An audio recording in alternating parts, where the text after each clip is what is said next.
د هغو ماشومانو په اړوند چې نه اوري باید ووایم چې ډېری هغه ماشومان چې نه اوري یا یې په اصطلاح په عامه اصطلاح کاڼه دي یا یې غوږونه سم کار نه کوي. د دې ماشومانو په اړوند ځینې کورنۍ په ستونزو کې ښکیل دي او وخت ناوخت کله ناکله د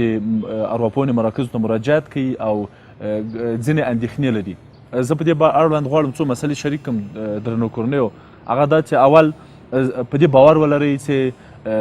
وخت ناوخت د ورځې په تېرېدو سره د ټکنالوژۍ او علمي فضا د غوړېدو په صورت کې او د دغو مسایلو د پرمختګ په اډانه کې موږ کولی سو چې باورمند اوسو په دې باندې چې ممکنه ده د موږ یو نه اورېدونکی ماشوم یا هغه ماشوم چې په غوږو کې ستونزه لري کیدای سي داسې وخت او داسې شیبې هم راسي چې د هغه درملنه وسي او هغه موفقه سي. یو دویمه مسله چې زه په دې برخه کې ډېره جدي ګڼم هغه دا ده چې یو ماشوم سره له دې چې نه اوري یا په اصطلاح غوږونه سم کار نه کوي دا په دې معنا نه ده چې هغه د کودنې یا د اروایي ستونزې یا ذهني وروسته والی ولري یا وروسته پاتې والی دې ولري. زه په دې باور یم چې که هغوی د هغو شاګردانو یا د هغو زده کوونکو په ښوونځي یا په مرکز او په هغو ځایو کې شامل سي چې هلته دوی نه اوري مثلا نور صنفیان هم چې نه اوري هغوی کې شامل سي هغوی معمولا اشاروي درسونه ورکوي. دا دویمه مسله ده چې تاسو سره کومک کولی سي. دریم مسله چې زما په نظر ډېره جدي ده او ډېره مهمه ده او ډېر مو پام ورته راغواړم درنو کورنیو هغه دا ده چې د ماشوم په باورمندۍ او پر نفس اعتماد کې ډېر کوشش وکړه. ډېری هغه ماشومان چې نه اوري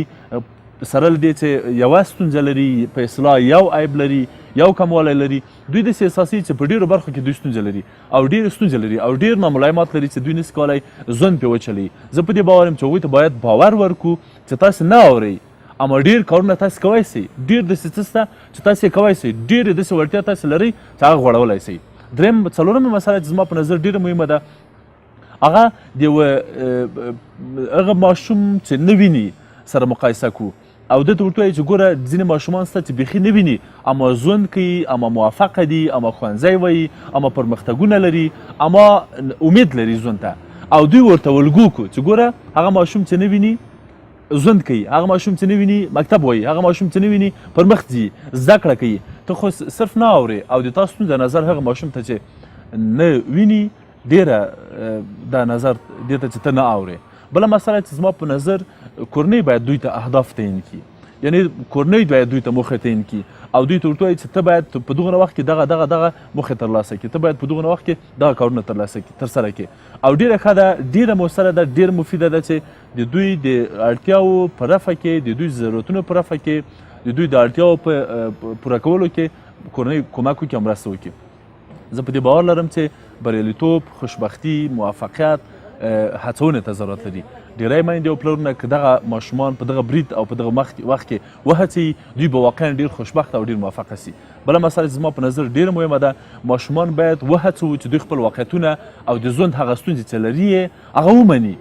دا باید دوی سره مرسته وکړو دوی سره کومک وکړو چې دغه ستونزه ته لري او اما نورې استعدادونه نورې وړتیاوې او نور توانایي ته لري چې کولی سي چې هغه پوره کړي او لاسته راوړي. بله مسله چې زما په نظر ډېره مهمه ده هغه د هغو ماشومانو سره چې نه ویني او نه اوري دوی سره ګډ کړي د دوی ګروپي کارونه او ډله ییز کارونه ډېر سي. په دغو برخه کې موږ کولی سو خپل بچي سره مرسته وکړو چې دی مفیده واقع سي موفقه واقع سي او کامیاب واوسي. ډېری ماشومان ځینو خاصو اړتیاوو ته ضرورت لري مثلا کیدای سي د غوږ آلې ته ضرورت ولري او ځینې نور مسایلو ته یا په ځینې علایمو ته ځینو نوښتو ته ځینو شیانو ته ضرورت لري.